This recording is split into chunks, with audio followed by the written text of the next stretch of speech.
First leg of the triple trio, then race number 4. It's a class 4. It's over the 1650, headed by Crown Avenue. Good effort, 4th course and distance last week behind Superform Poaching Treasure. The dream team reunited, and Responsibly on board. Excellence, a 2-time course and distance winner last season. Smart Union, Michael Friedman, Joe Moreira teamed up with plenty of winners in Singapore. This is their first time in Hong Kong. Curling Luxury up in class, and Scarborough Fair gets a gear change. He's first up for the season. Now we've made our way across to the touchscreen again. Let's have a look at the speed map here, Brett.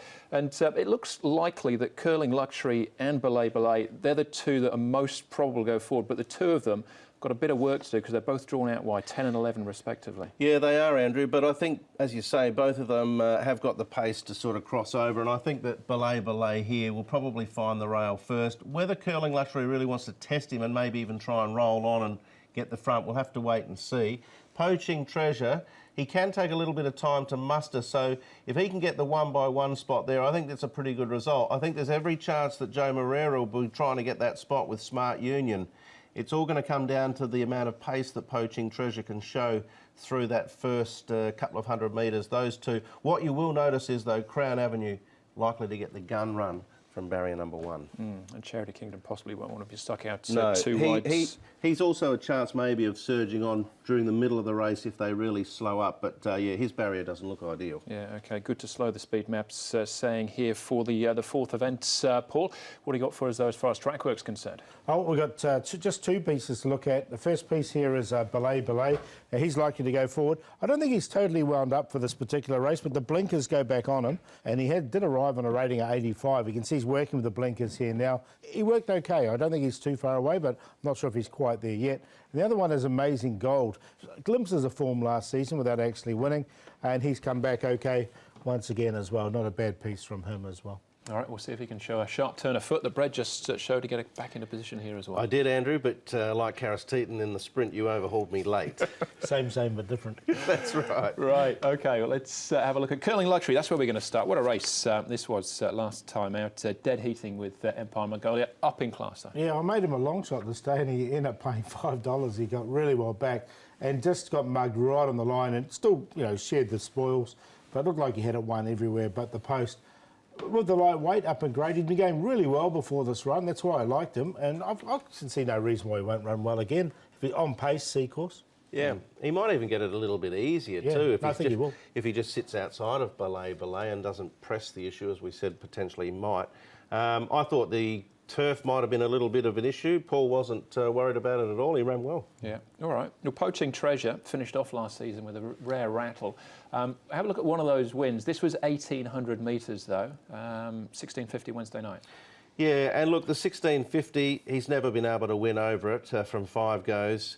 I think he's had a few goes on the all-weather as well at 1650. The longer trips are better. You can see why. He's just a galloping machine, isn't he, so to speak. He just keeps up that long gallop, and eventually he wore down Bo Duke there to get up and win. So the 1800, even 2200 might be better suited to him.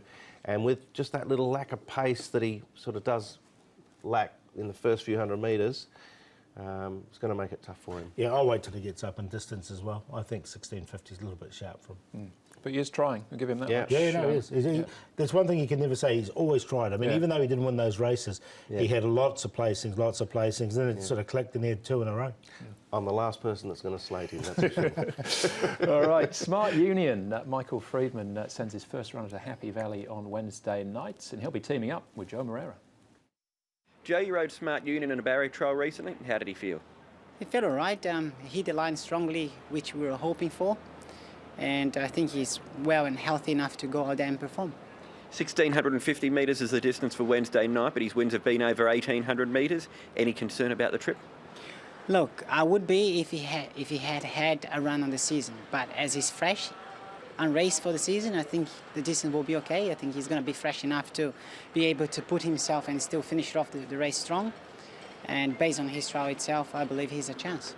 And also his first run for Michael Friedman, and your first ride for Michael since he's come over here to Hong Kong. Nice to renew an old association there.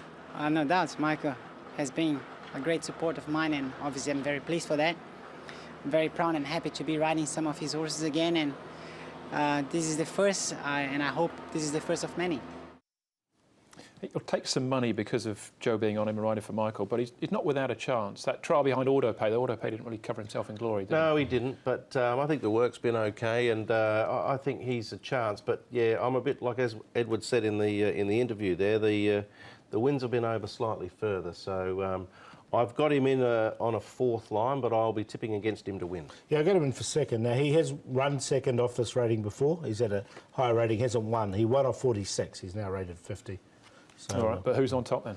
I've got to stick with my Curling Luxury. I think Curling Luxury was a good run, and I can see no reason why he can't run well again. From Smart Union, King Windsor, we'll put him for third as well. He can be placed in this grade. I think he's more of a Class 5 winner, but we'll put him in a place. And Crown Avenue was a really good run last time on the turf. It just shows he isn't a one-trick pony with the all-weather.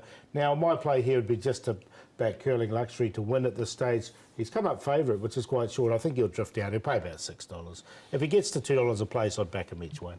Fair enough. Yeah, I think he's a definite exotic player. I just kept coming back to the toppy, actually, as we said when we did the speed map. Whatever happens, I think Crown Avenue is just going to get the ideal run here. Chad Schofield's had 3 rides on the horse for 2 wins and a 4th. And ultimately, yes, you sort of look down and think maybe it's all weather, but he had 2 good, very good performances in Melbourne, Australia on turf before he came to Hong Kong. I don't think he's just a dirt horse.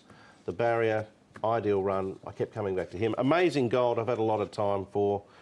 He's been costly, but he's got the capacity to feature in a race like this. Belay, his run 2 starts ago was enormous, and Curling Luxury will be up on the pace with him. 1, 8, 3, 10. I'm suggesting the 1, 3, 8 QQP.